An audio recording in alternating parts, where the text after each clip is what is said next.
నమస్తే, మనతో పాటు మానవతరాయ్ ఉన్నారు. అన్న, మీరేమో నిరుద్యోగుల కోసం ఏదో వినతి పత్రం ఇచ్చారు, వాళ్ళేమో ధర్నాకు పోతారు అని చెప్పి చెప్తా ఉన్నారు. ఇచ్చిన క్యాలెండర్ ఫుల్ఫిల్ చేస్తలేదు గవర్నమెంట్, మేము ధర్నాకు పోతామని చెప్తా ఉన్నారు. మీరు దీనిపైన ఏమంటారు? ఇప్పుడు ధర్నా చౌక్ తెరిచిందే కాంగ్రెస్.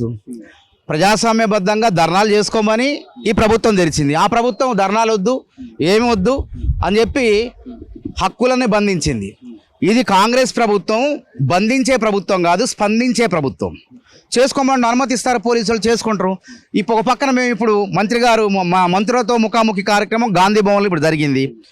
పొన్నం ప్రభాకర్ గారికి, మీనాక్షి నటరాజన్ గారికి, అదేవిధంగా పార్టీ అధ్యక్షుడు మహేష్ కుమార్ గౌడ్ గారికి వినతి పత్రం నిరుద్యోగుల గురించే ఇచ్చినాం. మా వ్యక్తిగత అంశాల మీద ఇవ్వలే. ఏమని ఇచ్చినాం? గ్రామ పాలనాధికారులు ఉద్యోగాలు 10,000 సుమారు భర్తీకి ఆర్థిక శాఖ ఆమోదం తెలిపింది.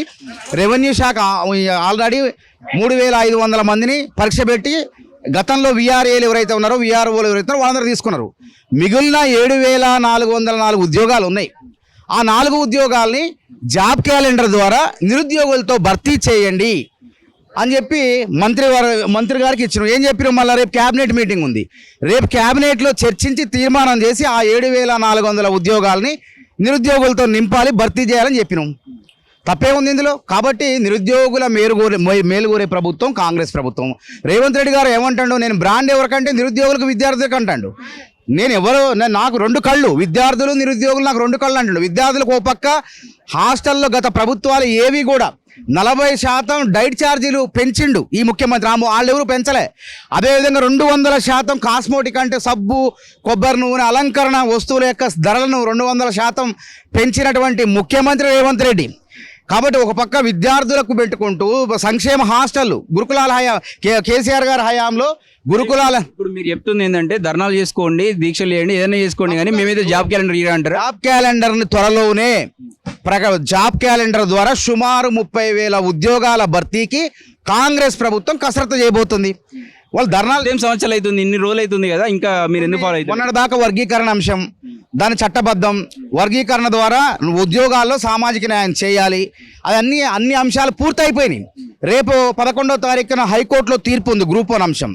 కాబట్టి ఆ తీర్పు వెలువడిన తర్వాత కూడా మళ్ళీ పరీక్షలు, అంటే ఒక పరీక్ష ఒకే రోజు 4-5 పరీక్షలు రాకుండా చూసుకొని చాలా జాగ్రత్తగా నోటిఫికేషన్ ఇవ్వాలి. అంత గత ప్రభుత్వంలో గుడ్డిలాగా నోటిఫికేషన్లు ఇస్తే గుడ్డెద్దు చేలో పడినట్టు నోటిఫికేషన్లు ఇస్తే అయితే ఆగిపోతాయి.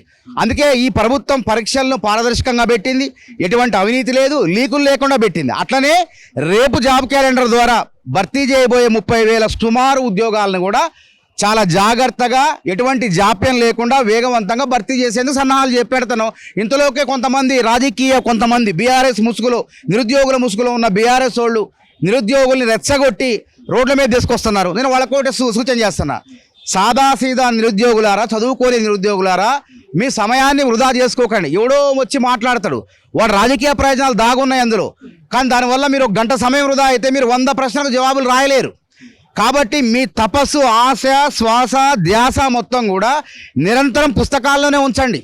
ఎవడో సోషల్ మీడియాలో పెడితే దానిలో చూడకండి, మీరు తొంగి చూడకండి. అట్లా తొంగి చూసిన వాళ్ళకి మొన్న ఎవరికి ఉద్యోగాలు రాలే. ఎవరైతే తపస్సులో చదివారో వాళ్ళందరికీ ఉద్యోగాలు వచ్చినాయి. చదివిన వాడు ఎప్పటికీ చెడిపోడండి. గ్రూప్ 1 సిద్ధపడితే గ్రూప్ 2 వస్తుంది, గ్రూప్ 2 సిద్ధపడితే కనీసం ఏదో ఒక ఉద్యోగం వస్తుంది, టీచర్ ఉద్యోగమైనా వస్తుంది చివరికి. కాబట్టి వాళ్ళకి నిరుద్యోగుల్ని మేము ఎప్పుడు కూడా కడుపులో పెట్టి కాపాడుకుంటాం. ఇది నిరుద్యోగులతో వచ్చిన ప్రభుత్వం, నిరుద్యోగుల కోసం పనిచేసే ప్రభుత్వం. కాబట్టి మధ్యలో చిల్లర మల్లరగాళ్ళు చేరి దీన్ని రకరకాలు వాళ్ళ రాజకీయ ఎమ్మెల్సీలు కొంతమంది పోటీ చేశారు. పాపం వాళ్ళకేంది, రాజకీయ పబ్బం గడవాలంటే ఏం చేయాలి? అమాయకులైన నిరుద్యోగులు ఉపయోగించుకోవాలి. వీళ్ళకి డబ్బులు వస్తున్నాయి కోచింగ్ సెంటర్ల ద్వారా, తర్వాత పోటీ చేస్తే డబ్బులు వస్తున్నాయి.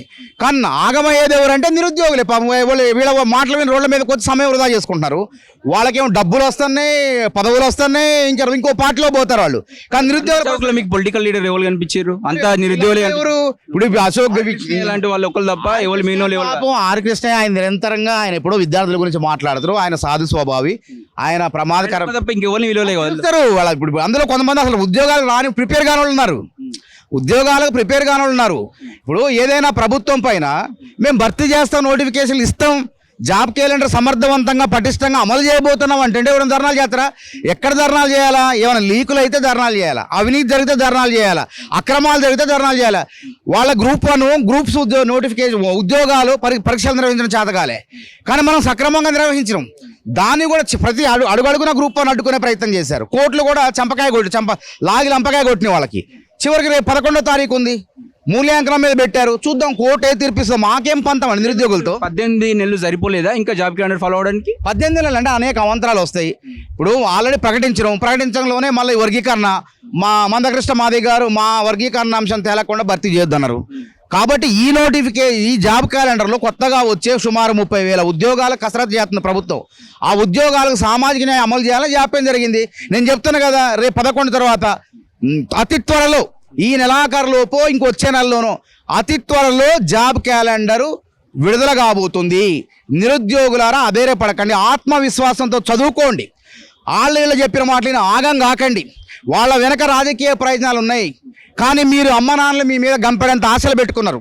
మీరు ఇట్లా ఆ అంశాల్లో ఈ అంశాల్లో పోయి పక్కదారి పడితే చదువులన్నీ కూడా పక్కదారి పడతాయి. కాబట్టి వాళ్ళకి నేను సూచనిస్తాను, తప్పకుండా ఈ ప్రభుత్వం కొద్ది రోజుల్లోనే జాబ్ క్యాలెండర్ వేయబోతుంది. మీరు చెప్తున్నటువంటి ముచ్చటనే సీఎం రేవంత్ రెడ్డి ఆవిర్భావ వేడుకలో మాట్లాడితే అయిపోవు కదా ఒక విషయం. అంటే ఆవిర్భావ వేడుకల రోజు చెప్పాలని ఏముంది చెప్పండి, చాలా అంశాలు ఉన్నాయి. ధైర్యం నింపు కదా ఇప్పుడు మేము చెప్తున్నాం, పార్టీ ప్రతినిధులుగా మేము చెప్తాం, జరగబోయే అంశాలు చెప్తున్నాం.